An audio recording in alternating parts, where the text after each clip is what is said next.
Hello वैंक्शन and ईजहान lover, welcome back to our channel. Thank you guys आपके प्यार और सपोर्ट के लिए। आपका प्यार और सपोर्ट यूं ही बरकरार रखेगा मेरे साथ। अगर अपने चैनल को सब्सक्राइब नहीं किया है तो प्लीज सब्सक्राइब कर देना। आज हम अ कॉन्ट्रैक्ट ऑफ सेपरेशन का नेक्स्ट पार्ट देखने वाले हैं। लास्ट पार्ट में हमने देखा कि जहान हॉस्पिटल से घर आ जाता है और सब फैमिली उसकी बहुत केयर करते हैं। लेकिन जहान को एक बुरा सपना आता है, लेकिन ईवो इसके बारे में कुछ भी नहीं पूछता। और कल के पार्ट में हमने ये भी देखा कि पुलिस ऑफिसर जहान से मिलने आते हैं और जहान अपना स्टेटमेंट देता है और उन्हें सब कुछ बता देता है जो उसके साथ हुआ था।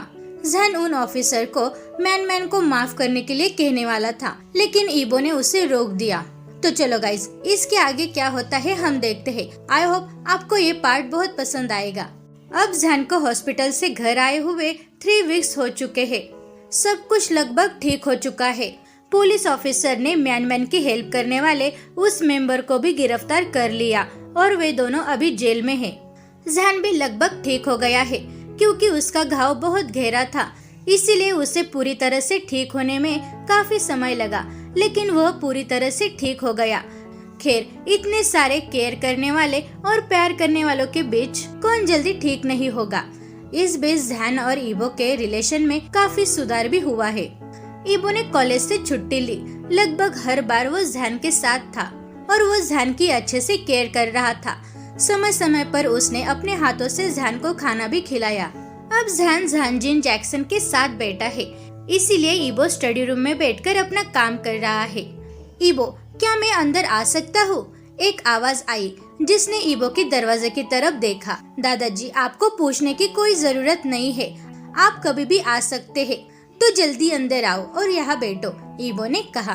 दादाजी मुस्कुराकर कमरे के अंदर गए और ईबो के सामने बैठ गए।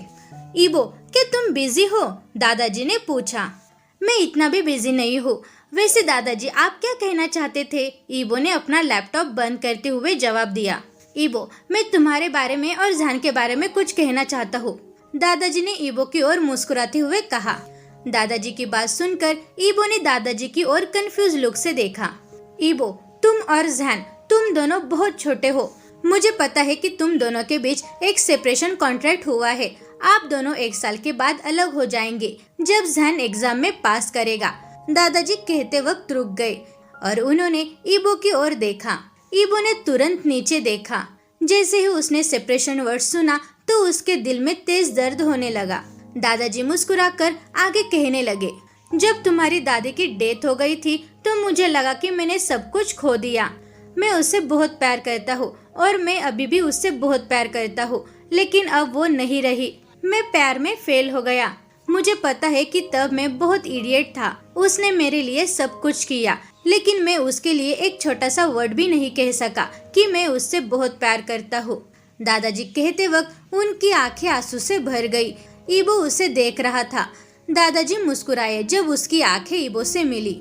ईबो, मैंने जहान के लिए तुम्हारी आंखों में प्यार देखा है। जब तुम दोनों हॉस्पिटल में थे, मैंने देखा कि तुम कितने बेचैन थे।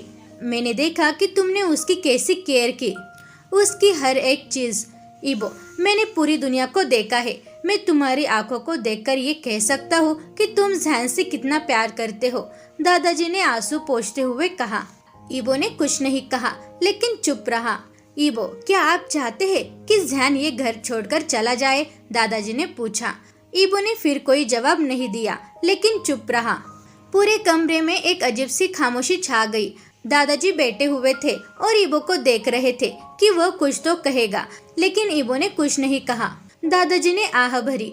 चुपचाप उसकी देखभाल करना अच्छा है, लेकिन उन बातों को कहना जरूरी है। ईबो, मैं आपको किसी भी चीज के लिए फोर्स नहीं कर रहा हूँ। ये आपकी लाइफ है, लेकिन मैं ये तुमसे कह रहा हूँ इससे पहले कि बहुत देर हो जाए। बस उससे कहो कि आप उससे कितना प्यार करते हैं, आप कितनी बुरी तरह से उसको चाहते हैं और आप उसके साथ रहना चाहते हैं। बस उससे कहो ईबो, दादाजी ने कहा।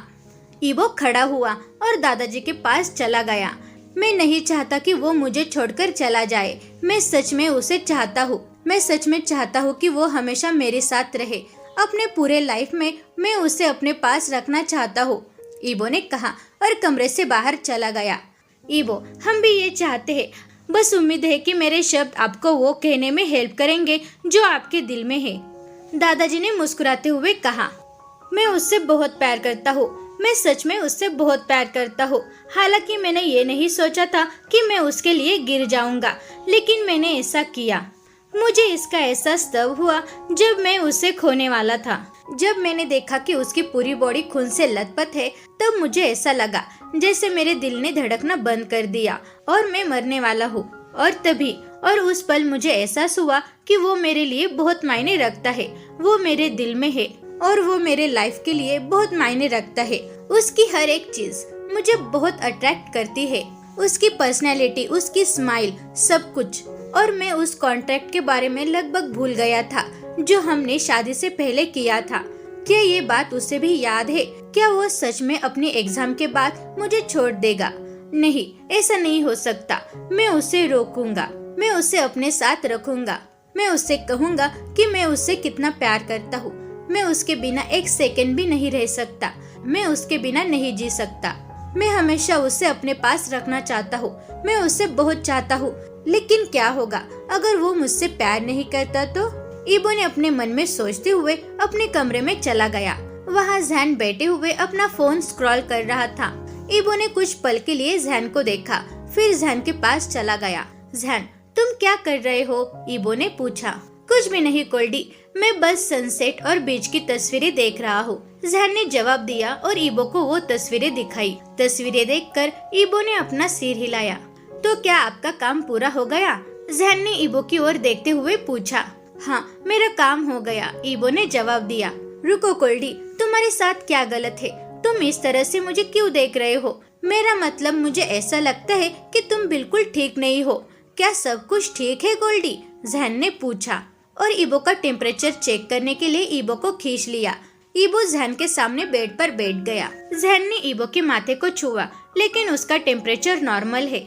कुल्डी, तुमको तो बुखार नहीं है, तो तुम इतने पीले क्यों दिख रहे हो? जैन ने पूछा। ईबो ने जैन का हाथ कसकर पकड़ लिया और उसने जैन की आंखों में देखा। जैन की दिल की धड़कन तेज हो गई, क्योंकि उसे ऐसा लग रहा था कि ये कभी भी ब्लास्ट हो जाएगा। ईबो, क्या आप वो शब्द कहने वाले हैं जो मैं आपसे बुरी तरह से सुनना चाहता हूँ? जैन ने मन ही मन सोचा और जैन ने ये उम्मीद की कि ईबो उसे कन्फेस करेगा। जैन, क्या तुम मेरे साथ बीच पर चलोगे? ईबो ने एक बार में ही कहा। रुको, तुमने क्या कहा? जैन ने पूछा। मैंने कहा कि तुम मेरे साथ बीच पर चलोगे, ईबो ने कहा। ईबो की बात सुनकर जैन अजीब तरह से हंसने लगा। हाँ कोल्डी, मैं आपके साथ आऊंगा, जैन ने जवाब दिया। ठीक है, तो कल सुबह हम निकलेंगे, ईबो ने कहा। ठीक है, क्या हम अपना पूरा दिन बीच पर बिताने वाले हैं? जैन ने एक्साइटेड होकर पूछा। ईबो ने अपना सिर हिलाया और खड़ा हो गया। मुझे वॉशरूम जाना है, ईबो ने कहा और वॉशरूम में चला गया। ईबो ने दरवाजा बंद कर दिया और मिरर की ओर देखा। ओह शिट, मैं क्या कहने वाला था और मैंने क्या कहा? ईबो ने कहा और अपने माथे पर मारा। ईबो, तुम सच में बेवकूफ हो या मैं हूँ? तुम सच में क्या कहने वाले थे और तुमने क्या कह दिया? ठीक है, कोई बात नहीं, मैं आपका वेट करूंगा और कल हमारी पहली डेट है। मैं बहुत एक्साइटेड हूँ, जैन ने एक्साइटेड के साथ मुस्कुराते हुए कहा। वैसे ठीक है, मेरे पास कल का दिन है, मैं उसे ये कह दूंगा। ईबो ने अपने मन में फैसला किया और बाथरूम से बाहर आ गया।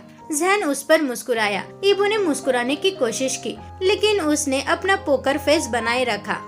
अब सुबह हो गई थी। जैन, तुम क्या कर रहे हो? ईबो गगा तुम्हारा कार में वेट कर रहा है, जैक्सन ने ईबो और जैन के बेडरूम में एंटर करते हुए कहा। जैकी की आवाज सुनकर जैन भड़क गया। ओ गॉड, तुम सच में बेवकूफ हो। तुम्हारे चिल्लाने के कारण मुझे लगभग दिल का दौरा पड़ा था, जैन ने जैकी के कंधे पर हाथ रखते हुए कहा। जैन, तुम क्या कर रहे हो? ईबो गा तुम्हारा कब से इंतजार कर रहा है, जैक्सन ने पूछा। जैकी, कुछ भी नहीं, बस कुछ बातें मेरे दिमाग में आ गई। मैं कुछ सोच रहा था कि मुझे इतनी खुशी मिल रही है, क्या मैं सच में इस सारी खुशी के लायक हूँ? जैन ने जैक्सन को देखते हुए कहा। जैन, तुम जानते हो तुम इससे ज्यादा लायक हो। तुम दुनिया की सभी खुशी के लायक हो। मैं, हमारी फैमिली और स्पेशली आपका हस्बैंड आपको वो सारी खुशी दूंगा जिसके आप हकदार हो।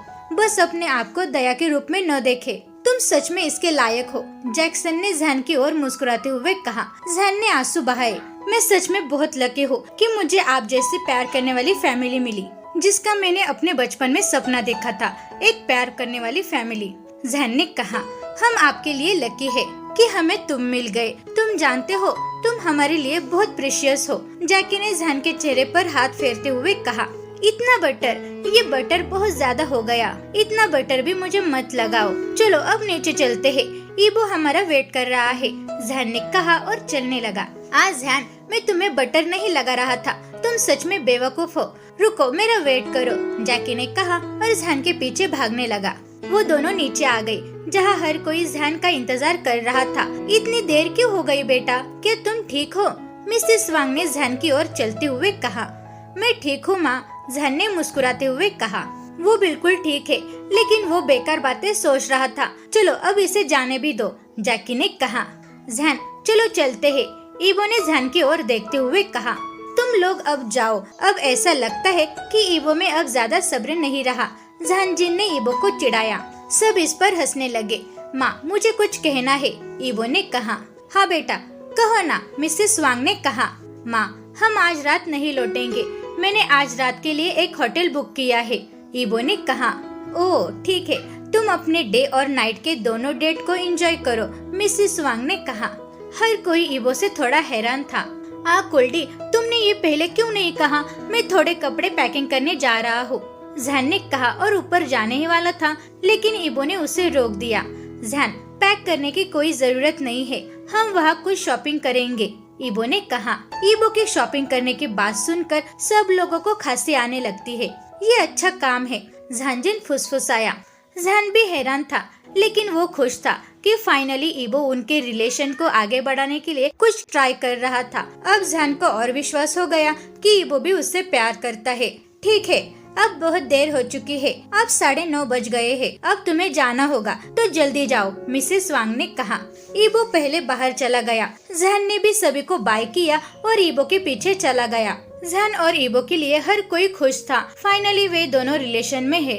ईबो ने एक जेंटलमैन की तरह जहन के लिए कार का दरवाजा खोला। जहन कार में बैठ गया। ईबो ने दरवाजा बंद कर दिया और वो भी कार में बैठ गया। कोल्डी, तुमने मुझे रात बिताने के बारे में क्यों नहीं बताया? जहन ने पूछा। क्यों जहन, क्या तुमको ये पसंद नहीं है? अगर आपको ये पसंद नहीं है तो हम हमारा प्लान कैंसिल कर सकते हैं, ईबो ने जहन की ओर देखते हुए कहा। नहीं नहीं कोल्डी, ऐसा नहीं, तुमने मुझे नहीं बताया था, इसीलिए मैं आपसे बस पूछ रहा था, जहन ने कहा और उसके गाल रेड हो गए थे। मैंने देखा कि आप सनसेट की पिक्चर्स भी देख रहे थे, तब मैंने सोचा कि आपको नाइट व्यू भी पसंद आ जाएगा, इसीलिए मैंने हमारे लिए एक होटल बुक किया। ईबो ने अपने ड्राइविंग पर फोकस करते हुए जवाब दिया। थैंक यू कोल्डी, जहन ने शर्माते हुए कहा। ईबो ने बस अपना सिर हिलाया। तो गाइज, आपको ये पार्ट कैसा लगा? Thank you very much guys मेरी वीडियो देखने के लिए। अगर आपने चैनल को सब्सक्राइब नहीं किया है तो प्लीज़ सब्सक्राइब कर देना, वीडियो को लाइक करो और कमेंट में ये ज़रूर बताना कि आपको आज का पार्ट कैसा लगा। Thank you guys.